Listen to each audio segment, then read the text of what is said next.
Hey guys, this is Sandy. I wanted to show you some samples of some really good direct mail appeals after all of our questions on the call last week. So let me just get right to it, shall I? I wanted to show you a few that I think are really not done well at all, and I'm hoping that I can get these close enough to the camera so that you can see them.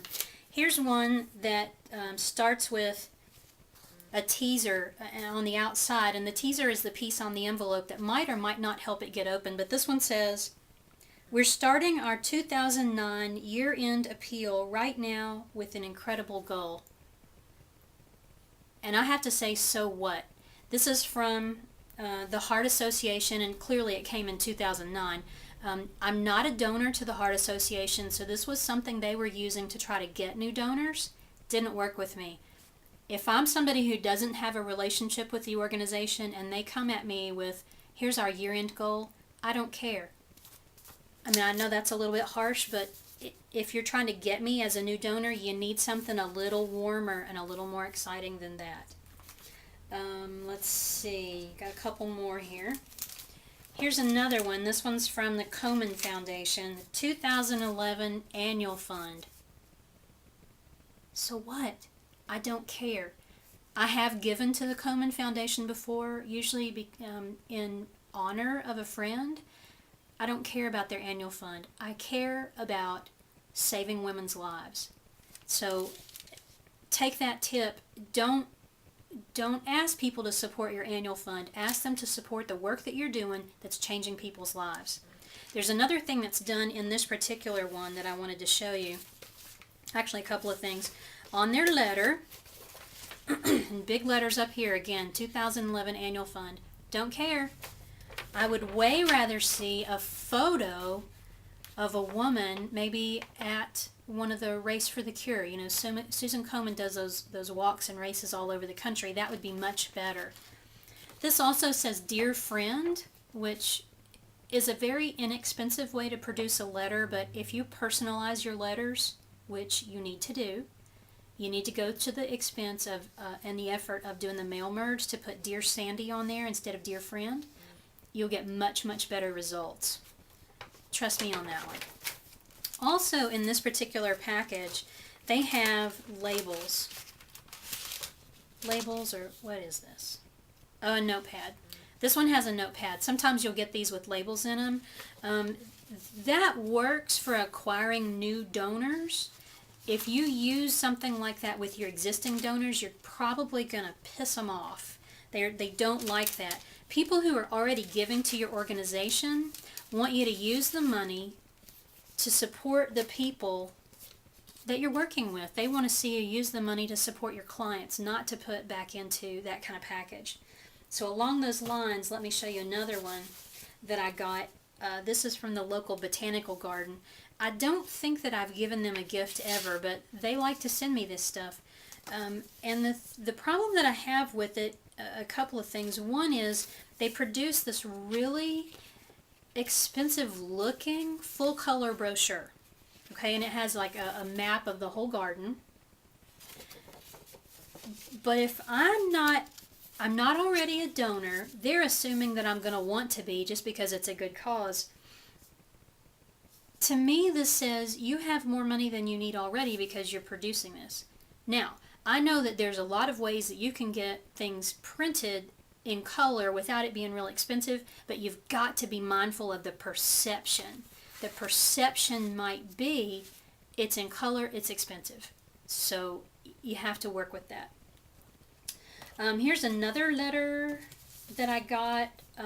This one's from the ASPCA. Now the ASPCA normally, I think, does some really well done fundraising letters, and I'm going to show you a couple in a minute that I think are great.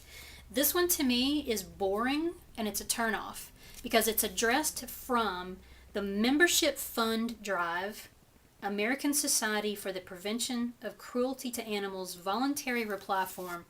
That sounds way too bureaucratic for me, and I'm not interested. So that one didn't even open. Boring, didn't open it. On the flip side, let me show you a couple of things from the ASPCA that are fabulous. Look at this. Can you see? I'm hoping you can see these. This is a great color teaser on this envelope. Look at these dogs, aren't they adorable? Now, I'm an animal lover. I love to support animal causes. So this to me is going to get me to open the envelope. And the outside says, "Together we can save lives this holiday season." So I'm going to be all over that. And they've got a really nice letter in here. They've got some great photos on the letter of some kittens and so forth. And they've given me a sticker that I can put on my window that says, "In case of fire or emergency, animals inside." I'm going to probably use that. So that's a good letter. That's the kind of letter that's going to get people to respond.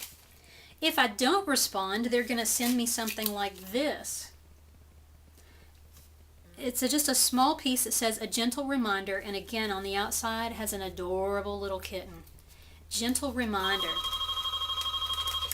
And I'm going to look in here, and it's got all the pieces that I need. A very short letter, or reply card, reply envelope that I can take just a minute and fill that out, and off we go. Now you may notice on this one it has a stamp, and this one does not. This one has what's called an indicia. If you have the chance to use this, I mean, this is a bulk rate kind of thing here.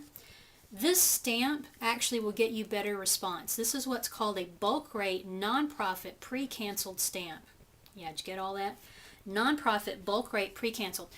Either way, you're going to have a permit to use these, but statistically, letters that are sent with a stamp on them will get better results than with this indicia. If you need to send bulk rate, do that. If you have a bulk rate permit, great. If you don't, you can go down to the post office and in your area and talk to them about that. Got a couple of other pieces here that are real good. This one is from Holston Home for Children. This is a place that, I don't want to say an orphanage, but it's a home for kids, okay? But here's a couple of things. I've got a letter, I've got a reply card, and an envelope, okay? The letter is pretty dry. Okay, see that? Just a lot of text on the page. A photo would add so much. Now, in this case, they probably don't want to show me a photo of the face of the child because we've got some privacy issues. But they could certainly show me something so that I could get it. Maybe they show me the child's hands as they're coloring. Maybe they show me from the back 2 or 3 kids who are playing basketball. They could put a photo of some sort on here that would add a lot of value to this letter. Because when I, as a donor or prospect, can connect, when I can see that photo, when I can see that image, it's going to connect with me emotionally a whole lot better than all this text. The other thing is, remember that people are very busy. I am probably not going to read all this text. It looks hard. I don't want to read it. Now, one thing they've done a really nice job on this one, this particular letter is about back to school and getting supplies and clothing and so forth for the kids. On the very back, on the bottom, they've given us a list of needs and the approximate cost. So if they're asking for a $200 gift, I can see sort of where my $200 is going. The only problem here is, as a mom, I'm looking at some of these costs, and it says one pair of jeans, $40, and I'm thinking, I don't buy jeans for my kids that are $40. We go places where I can get them on sale for $20 or $25, and so I might have a problem with that. There's a different way that they could have done this. They could have listed out all the items and then said, you know, $200 or $250 or whatever will provide all these clothing items and all these supplies for this child. By listing them out individually, it gives me the opportunity to start picking it apart and to find fault with it, and that's no good. Here's another letter that is a follow-up letter that was sent sort of mid-campaign. This is from the Cerebral Palsy Center in Knoxville, and it's an excellent follow-up letter. They were in a situation where they were trying to raise $80,000 in a real short period of time, like 2 or 3 months, and so they sent their letter out. This was a follow-up letter that basically says, thanks to everybody for responding to our appeal. So far we've raised $55,000. We still have this much more to go. People are stepping up, blah, blah, blah. This was a really nice way to give me an update on what's going on with the campaign. They also sent, a little bit later, another follow-up letter that said, hey, we reached our goal. Thank you so much. We're so excited. We're so proud of the community, but we can't stop here. We've got to keep going, and we're going to need your support. So that letter sort of wrapped up that one campaign and set the stage for more asks to come. It was really well done. Very proud. And actually, that's a former client of mine. I'm very proud of them. Now, here's another letter that I want to show you that I think has a really nice teaser on the outside. I'm hoping you can see this. Got a little picture of a baby. This is from Hope Resource Center. So this is a crisis pregnancy organization. And it says, if you could save a baby's life, would you? Well, certainly wouldn't we all save a baby's life? Look at this. I open it up and pull it out, and it says, we knew you would. Ah! Just grabbed me by the heartstrings that they knew that I would be interested in opening that up. Then I've got a photo of an ultrasound baby with a piece of scripture underneath. This just grabs me from the get-go. So I open it up, and there's a couple of things that could be improved on this letter to make it a little bit better. First of all, it's, dear friend, it needs to be personalized. I'm telling you, even if this is a little trouble for you, you need to personalize your letters. Then down here I've got a obviously digital signature from the executive director. This needs to be much bigger and much bolder because right now I'm looking at this going, yeah, you just took the easy, lazy way out on this letter. You didn't personalize it and don't have a decent signature. Down here at the bottom in color we have a whole bunch of different logos. These probably are for their programs. I don't have a clue. As somebody who's not intimately involved with the organization, I don't know what any of this means. So this to me is a distraction. Now, on their reply card, there's something here that I think is a big miss. There's a lot of stuff that they're doing really well. Like they have a little piece here that says you can donate online, and they give the website, which is great. You want to give people the option of doing that. And then it has... thank you for your generosity. We receipt quarterly. Really? Really? I have to wait maybe 3 months to get a receipt for my gift? I'm not important enough as a donor for you to give me a timely receipt and thank you letter? Listen, folks, this is a huge mistake. I don't want to see any of you doing this. You need to be getting thank you letters out within a couple of days, a week at the max. And then telling people that you're going to have to wait quarterly to get a receipt? Please.